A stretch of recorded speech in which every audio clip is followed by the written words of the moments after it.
Name is Joel Veach. I am the writer-director of American Muscle. It is a neo-noir crime film that's playing here at Raindance about an auto mechanic deep in debt who makes some very poor decisions to try and get out of it. Very tense thrill ride. My name is Liana Reitmark, and I play Maggie in American Muscle. I think the film centers more around like he was brought up in a rough environment, an abusive father who was an alcoholic, and he just had a hard life. And I think that he tried to get out of it, and I think that he tried some quick ways of trying to get out of it, and they backfired on him, and he found himself in a hole. And How did they backfire? well, he made a bet, and the bet didn't work out, and so he owes some money. And I think it's just the idea of this guy being really desperate, and I think sometimes when people are that desperate, they'll find ways to try and Oh, do you? Yeah. yeah, they'll find is there a quick way to get out of it? Is there a quick way to fix the situation I'm in? Genre, I love stories about ordinary people who kind of find themselves in extraordinary situations due to either pressure or desperation. I think that noirs especially have a tendency of like examining the part of like the human psyche that it's the darker part of our psyche. I think of finding yourself in a situation where you're making some very questionable decisions. So yeah, I don't know. I just wanted to write a noir crime film. I'm inspired by like Sam Shepard and the Coen brothers, and Yeah. um, So testing his morality, the character's morality through 100%. his situation. Yeah, 100%. Yeah, the idea of this auto mechanic who has a very strained relationship with his father and a very strong bond with his sister, and kind of throwing that into a little bit of chaos and seeing how the sister and how him and his sister kind of react to the situation of growing up with a really rough father. Um, so I love like family dynamics, and like I said, Shepard does that a lot with his work, and I was really inspired by that. What's your writing process? Um, well, I sit down, and once I kind of know who my main character is, I really just kind of sit with him or them, and allow them to kind of take me on a walk, and I think you've fleshed them out enough, and you have enough backstory, and you know where you want to go with it. It's just a matter of allowing them, having kind of faith in your characters and allowing them to kind of just like help steer you in this direction. From you know Dial M for Murder and Double Indemnity to Sunset Boulevard, Chinatown, obviously Shadows. Having this kind of darkness about the film, because it is a dark film. Those are dark. Blood Simple is another. The Coen Brothers' first film was another big inspiration. But um, we talked a lot about those films and how they felt. There's a sense of dread when you watch those movies, and you can't quite pinpoint what it is until you follow the story, and as that kind of continues on, they lay it out, and you're like, oh, there's a darkness here. So we really wanted to capture that feeling visually. There was Alex Venler was our cinematographer, our DP. We all met on a film 5 years ago called Old Man that Alex had shot. So you and Alex had worked together just on a piece that you had written, not yet directed. And I think Alex brings such a darkness and depth, and just kind of has the film noir instilled in him. So thankfully, he was the perfect guy for the job. He wanted to shoot it in black and white. Oh. Yeah, he was like, can we please shoot it in black and white? I was like, no, man, we can't do it, not this time. But Why didn't you want to do it? The Killer, Kubrick.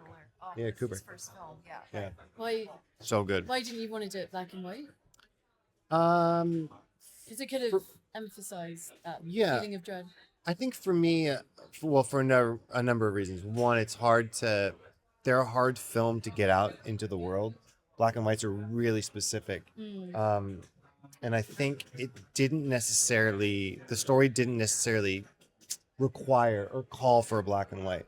I also love where we film, and my mother grew up in a similar area in this high desert in California, and it's a really beautiful place. And I really wanted to kind of show the colors of the mountains, and also we did a lot of great work because a lot of the film takes place in an auto shop, so there's a lot of beautiful kind of halogen fluorescence in the shop, in these dark corners. The colors in it are beautiful. It's a very haunting place. What kind of colours are in the film? What's the colour scheme? A lot of blue and beiges and browns. Dusty.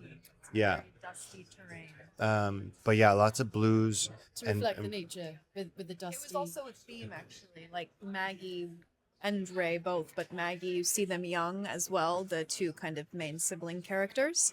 In the story, they wear blue when they're young. She wears blue when she's older. I know that when we were talking with Chris Tuttle, our costume designer, he was very thoughtful in wanting to have them have a color that kind of bonded them. And since it also was very much, you're right, beige, maroons, browns, to have something that, wasn't red, but that popped, that made just sense for the characters. Yeah. Yeah. Like blue. I think it's also very American. I mean, Joel's dressed rather well in the Wrangler, blue jeans, It's this kind of stuff. totally. Yes. Ray wears a pair of Wrangler jeans. We just watched the film like an hour ago. He wears Wranglers that look exactly like this, super worn in. Chris Tuttle, our costume designer, went and bought everything thrifted. Everything was secondhand from army shops and surplus stores and vintage shops. And it was so much fun to get to, try on. You come in with bags full of like dollar little, vintage Wrangler shirts, and thankfully I got to keep some of them, which is really, really, really nice. But for my own wardrobe, very Americana. Yeah. Blue is just so. But also because these characters are very poor. They live in a very, impoverished town, and I think nobody that lives in those towns in California wear new clothes. In second. Nobody. And so we wanted the characters to feel like they're from this area. So yeah, Did you stain their clothes a little bit? To keep, yeah, to yeah, make yeah, it yeah. like Yeah. bit of makeup. Yeah. Yeah. What makeup did you do? Well, she did a lot. I mean, like if you watch the film, what I really love, and I noticed it a lot today, is that when you watch the film, and Martina did a great job with this, his hands, Ray the mechanic, they're covered in grease and oil throughout the entire thing. It's like those auto mechanic hands, where like no matter how hard you scrub them Yeah. and wash them, you can never quite get the grease and the grime from the underneath the nails. nails. And throughout the entire film, Ray has this kind of grime and grease under his nails. Really cool. She did a great job. I remember David actually speaking about, because we shot the film in 12 days. It was a incredibly quick shoot. Yeah. So, 14 days of the work week. And I remember he said that he in his real life was walking around with those dirty nails. And people were like, and I know day of, it was his one thing. He was like, oh, wow, I'm really parting with Ray now. Like, I have to scrub it out. And I know it was kind of, I think, I don't want to speak for him, but a little melancholy, I think. But no, Martina was fantastic. And for Maggie, she's also a young mother, comes from a very poor place. And she's not going to be glamorous, no makeup, in the sense of just, we kept it so, like, no mascara, no nothing. I just showed up and got to just very much act, which was also such a blessing. So cool to How did you do that. How did you prepare for your role? Oh, wow. When I got the script, it was the first time I've had a lead in a feature film like this. And I went to theater school. I've loved plays, and it really does read like a play. So immediately I love to, dream and create, the different elements and listen to music. And I was like, so yeah, what kind of music would you like to listen to? Older kind of country stuff that isn't necessarily the stuff I grew up with, but Hank Williams Jr. and, really also trying to, I thankfully live in Los Angeles right now, and acclimate myself with the terrain. I was watching YouTube videos of Kern County and what it's like to drive through the main street there, and just really try to dream up what her life could have been like. A lot of journaling, And then just day of really allowing myself to be present. It was a big learning lesson, a big learning journey, those 12 days. So to just release, you do so much work before you find your wants and what does she want in the scene. And then truly it boils down to just listening and being there with your scene partner and just allowing yourself to become and to trust. And thankfully Joel really allowed us to do that and had amazing actors to play with. You had a little cameo role. I had a cameo. I did my Hitchcock cameo, which was, I don't know how I did, but it was fun. It was fun to be on set for Nice, well. 2 scenes. Yeah, it was nice and easy. Nice and easy. Nothing too dramatic on my end, but Did you prepare for your role? I didn't. I think I decided I was going to do it the day before. So, I got a photo of you in the makeup chair looking Yeah. so glamorous. Yeah. Getting the full Yeah. Hollywood. I thought it's only like a half a day. I'll do it. So we didn't have any songs that you could like license. But Tim Rutilli, who is our composer, did a great job of creating a really kind of haunting score, really beautiful, poignant at times, and very tense at times. Really drives up the tension. The film as a whole is really tense, in a good way. It's like it's a slow burn, but it has a nice pace to it. It moves, and a large part of that has to do with the score as well. During certain scenes, it really does kind of hone in and it's barely noticeable sometimes. Okay, Those scores that are really subtle that you're like, you don't even know that there's music playing, but you're feeling something. Like Tim did a great job. String instruments.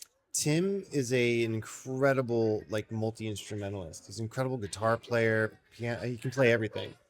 And I think he was running. I don't want to speak out of pocket. I can't say for certain, but I know that he was doing some stuff with some cello. The sound design. Andrew Smetic. Andrew Smetic is a magician. It's funny. When we were trying to figure out what the score would be like.